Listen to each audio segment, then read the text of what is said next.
Boom, there we go. Welcome everyone. How's it going? How's all the things? Are we liking it? You just do like thumbs up. I always do this with my kids. Thumbs up, sideways, down. Fantastic. Okay, so we'll do a little bit of some training happening and then we'll have some chatting time. And then we'll get to move on to Ascend Academy. What? We get to hear from Karen tonight, so it's a good night. Okay, so tonight we're going to talk about some team communication.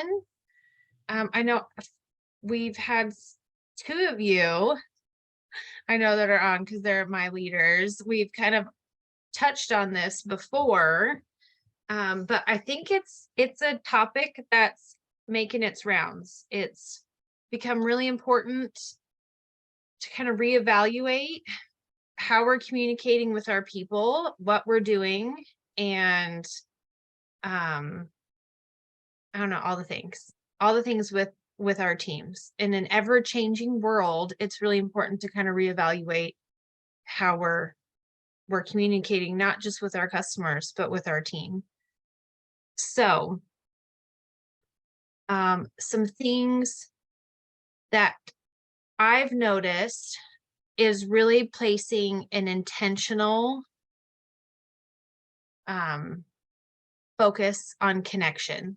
I think now more than ever, everything is going towards this connection. I happen to be reading, so I'm in kind of it's a really low key social media class. I've done some that are like super intense, and things are changing in the meta, and even Reels video was super in the algorithm, and now everything's kind of about even. And the biggest thing that she was talking about is the importance of creating connection. And so even through social media, growing your social media, everything right now is about connection. People want that, and I'm sure there's lots of psychological reasons behind that based on the last couple of years that we've had. But it's also, people, I think in general, can feel lonely. I know just me moving away from all the people that I knew and loved, I thought it'd be fine because we have that social media. I have Marco Polo.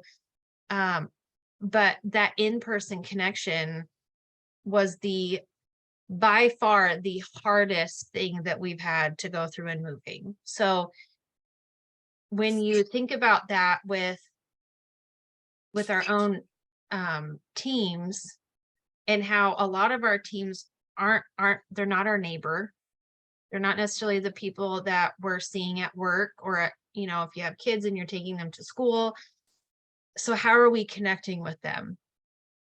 So a few of the things that I've started implementing this year, and feel free, I haven't opened the chat yet. Let me open that. Feel free to post in the chat what you're doing or what your plan or goals are for this year. So I've had two downline leaders. One left. It was her time. And then another one, she wanted to retire. She's like, Shellie, I'm old. I want to be done. Like, I don't want to have to worry about stuff anymore. I feel you, right? So she was just ready to move on. And so having these leaders and their teams now roll up to mine, it more than doubled my team, which in some ways can be really great. But in other ways, I'm like, the way I was connecting before with my people it's not going to be as effective. And that's what we need to constantly do in this business, right? We're always talking about changing, pivoting, reevaluating. So that's what I did. Now I'm always the one who's like, I'll be real honest and say that I wasn't communicating intentionally or effectively, or really not a lot before this. But this really was like a wake up call. Like we got to do something. So I reevaluated how I wanted to do things. Sometimes it's overwhelming, whether you have 25 people on your team or you have like 200 people. Sending all of those messages it's a lot. It can be overwhelming. What do I say? How do I say it? So in looking at that, first figure out how you want to communicate with your team.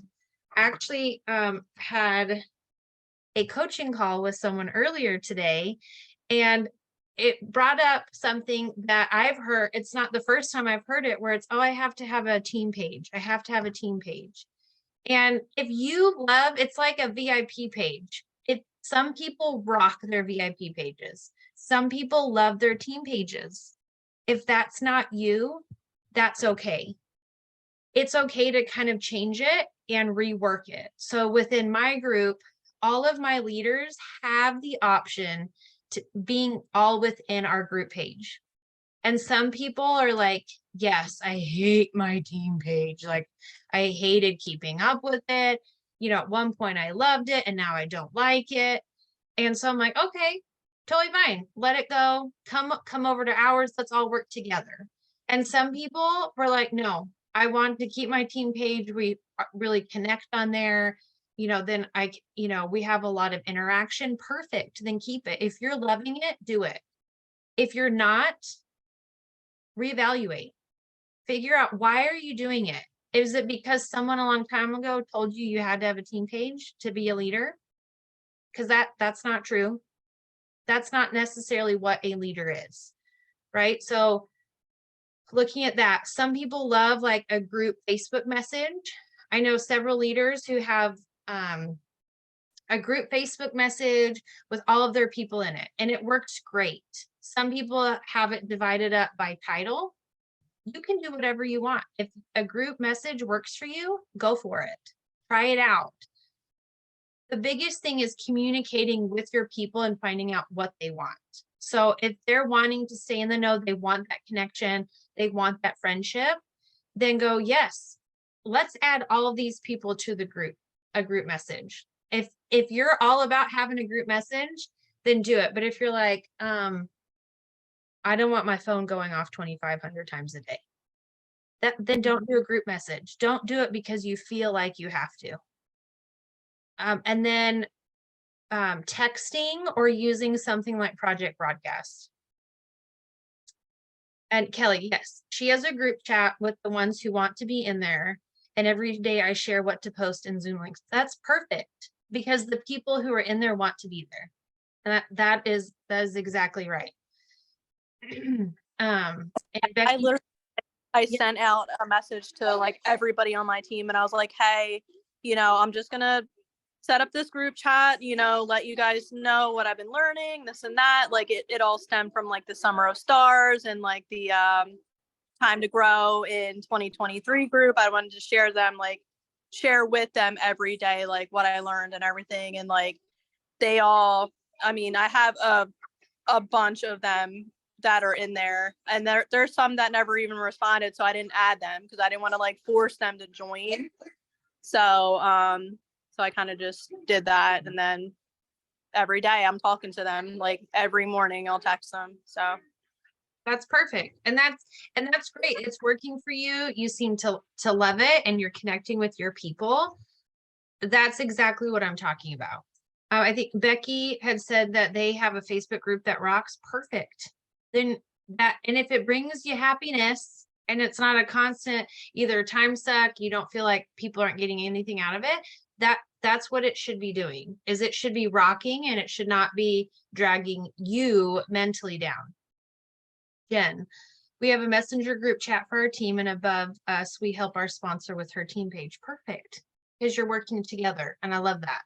So that's kind of what I'm talking about with those things. Also checking in with your people to see what they prefer. So a group chat, Facebook, something like that, where it can be instant, it can be muted if people, want to check in. I know I don't use GroupMe for business, but I use it for a lot of other things, and I love that I can mute it and check on it as needed. So that's perfect. Amy, we have a group chat for quick messages, and we have a team page for longer posts or sharing pictures of products to help each other promote products. Perfect. That's great. They work together very well. The other one is, if you feel like you need to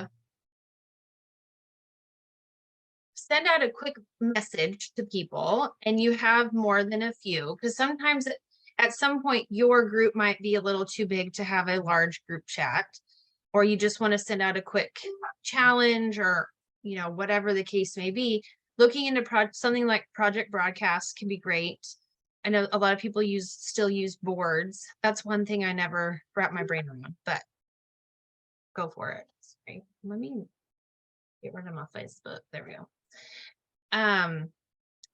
I've started using, well, let me rewind. I started using Project Broadcast about maybe 2 years ago.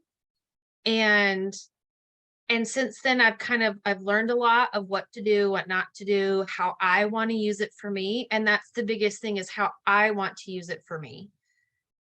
It's just like, do you have to have a team Facebook page? No. Do you want one? Sure, go for it. It's whatever you want to do in your business. The biggest thing is connection. So I kind of use Project Broadcast only to, if we were having like one of those programs that we've done and I needed to send one out real quick, I would use that, or just a quick check-in. I use it for birthdays and centiversaries. Well, this year I'm kind of taking it a step further, because my goal is to create more connection. So how can I do that? And a lot of it is just by checking in. And I love to be honest, sometimes almost to a fault. So maybe I haven't been doing it as well as I have in the past. I have some new people in our team. So I just sent out a quick message that said, hey, my goal this year is to connect more with you. Would you like to be updated on things 1 or 2 times a month? So depending on how they respond, then I know what they want out of the business. Do they just want to be a hobbyist and just, get a discount on products? Do they want updates? Do they want to be maybe in a group chat where they're getting that help? So checking in with them is super important, because sometimes we get super frustrated, right, when people aren't responding. I don't know if you've ever felt like that, but if you're messaging a bunch of people and the majority are like, dude, it's too much. Or what I've learned too is if you send out an open-ended question, it's too hard. Like our brains are like, I don't really know what she's wanting. Like, this is kind of like a big open-ended question, and I don't know how to respond to that. And so then what do people not do? They don't respond. They don't do it. So it can be really simple. It can asking yes or no questions. Like mine was, are you interested in this? Like getting updates? It's a yes or a no. And sometimes people gave me more than a yes or a no. It can even be, hey, I just wanted to check in and see where you were at in working your, Scentsy. Is it something you're just doing for a discount, or is it something that you're wanting to make a little extra cash with?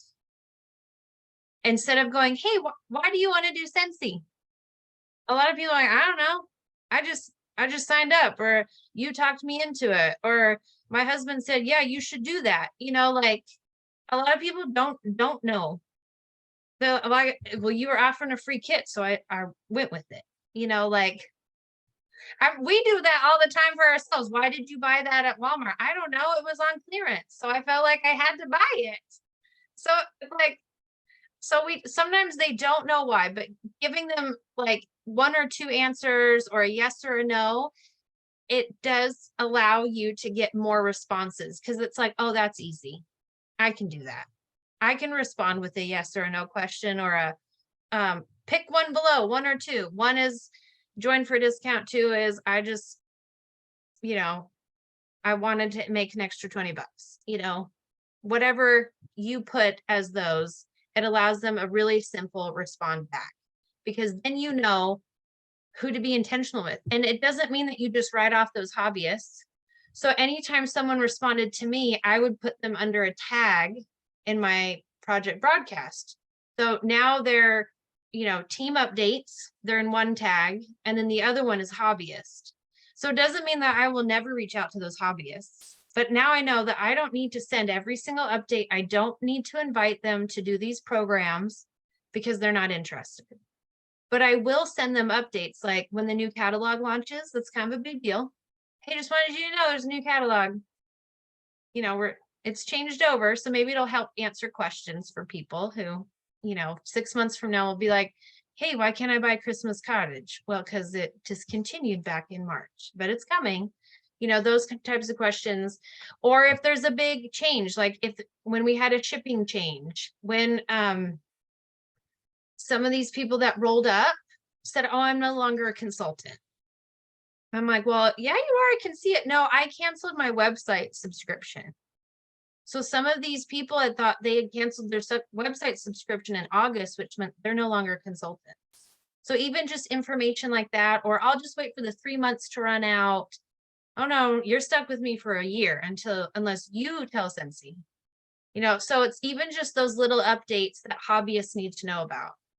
Even just hey, I know you're not doing it for the biz, but wanted you to know, make sure you knew how to put in an order and using multi-packs. Because a lot of times they just go in and place the order, but maybe they're not getting the biggest bang for their buck. So just little things like that help them without like pushing them. So I'm being intentional with how I'm reaching out, and I'm respecting what they want while also just kind of knowing how I need to check in with them. But I think the biggest important thing is just checking in, seeing how they're doing. I know some leaders are really great about friending people and, chatting, commenting on their stuff. If you want to go that far, I think that's great. Getting them involved, just asking them how their day was. Like, it doesn't have to be Scentsy related. It can be like, hey, I just want to see how you're doing today. Like, I know for me, it was the Mondayest Monday ever. So how's your Monday? Things like that. And even if you kind of keep track of where your people are located, if there's a big storm apparently coming to Minnesota, I'm in Texas, so it was like 84 degrees today. It was very nice, but they're getting some weather. So if you have people up there, checking in with them, seeing how they're doing, do they need anything, things like that.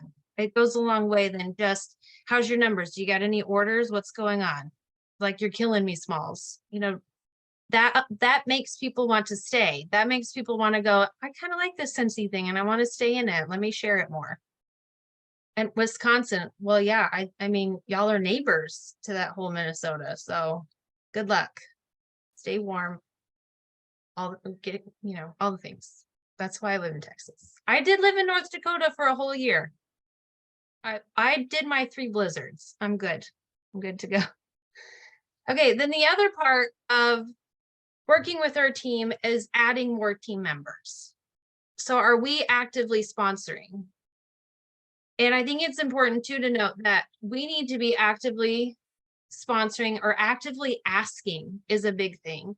Actively asking people to join, throwing it out there, changing up your verbiage, how you're saying things is really important. What maybe worked 2 years ago, may not work now. So just kind of change it up. There's lots of different ways to say, little things out there. And getting your people to do the same thing. Because the team that you have now, the team that you started with, the team that you have now will not be the team that you have in 5 years from now. Now, there might be still people that y'all started together, but they may not be your rock stars in 5 years. Like, as we all know, life changes, we go through ebbs and flows. And now, because I was kind of thinking about, so I've been with Scentsy 16 years, and I'm trying to think back. I think I'm all like the SSD that just retired. She was one of my first recruits. She wasn't the first recruit. That girl was slightly terminated a few years ago because she was being naughty. But I was like, oh, now that she's gone, like, my few original people are gone.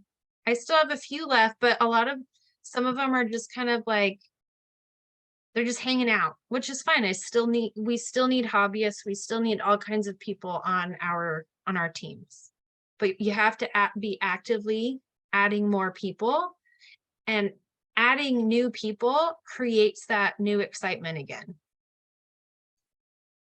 I know for me, having even people roll up, which it doesn't necessarily change my numbers, but it kind of is, it's exciting because you're adding in new blood where you're like, okay, we have new people to work with and see what, what could be. So even adding a few new team members, whether every month or every couple of months, it gets you excited to try something new, to work with someone, to reach out, which brings me to my next point. How are we doing at bringing in new consultants? Does anyone have a system that they're already using when someone joins their team? No, I just had a new girl January 31st, last day of January. And I in the past I have been absolutely terrible about onboarding and doing all those things, and just like awful.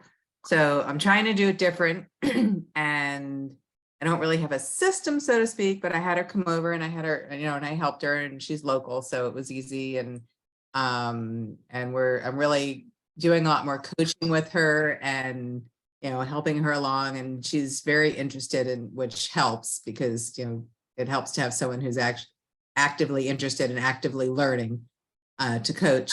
And she just hit Sensational Start 1. And yeah, and she's even coming with me on Saturday to World Tour. So I'm really excited about that. Yeah. So this is my first person that I feel, not that I had a system with, but I feel like I did a much better job of guiding and helping and just showing. That's perfect. A better job of connecting. There we go.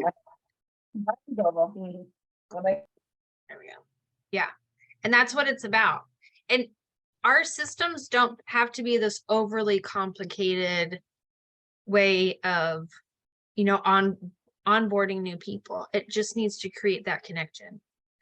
We're even kind of working on a new kind of onboarding thing with our within our like collaboration group, because like I said, it's so much easier when you have people to do things with. And so like Hannah and Karen and I, we don't do things by ourselves. That's why we're all doing this together, because it makes our lives so much easier. All of the weight isn't on us. So we're even working on like a project broadcast onboarding and kind of tweaking it. And instead of just sending out a 70-day blast, I don't have to ever like talk to that person. It allows for more conversation and more checking in with the people that we're bringing on, because that connection is super important. And I love that she's going to World Tour with you. That's so exciting. You'll have to let us know how it goes, how she loves it. All right. Jen said, we have an email we send. Perfect. And this last month have been trying to help 3 recruits. Good job, Jen. See, Amanda, I had sent a mini packet that we learned at our retreat last summer. It was just a few tidbits to start their business. That's perfect. I love that. That's what I didn't like about the project broadcast onboarding system. That is such a mouthful. Yeah, same. And that's exactly right. Like sometimes having systems can be so wonderful because it helps our lives be a little bit easier. We talk about, I think every entrepreneur talks about creating systems within their business where you can set it and forget it. But then we learn later, we're like, oh, wait, I shouldn't have set and forgotten that one. Because you do, like, there's some things like, yes, that's perfect. I setting my what is it? Birthdays and anniversaries. I was going to say my sensational starts. That's not what a centiversary is. Setting those and forgetting them is perfect, right?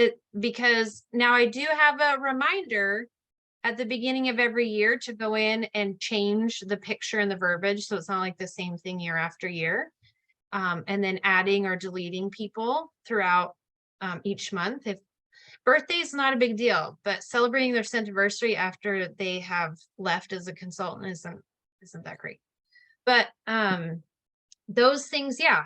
But when you're trying to welcome a new person to your team, it needs to be a little bit more personal and more of a conversation. So 100%, I agree. All right, I love this. This is amazing. All right, so this ends our portion tonight for our training.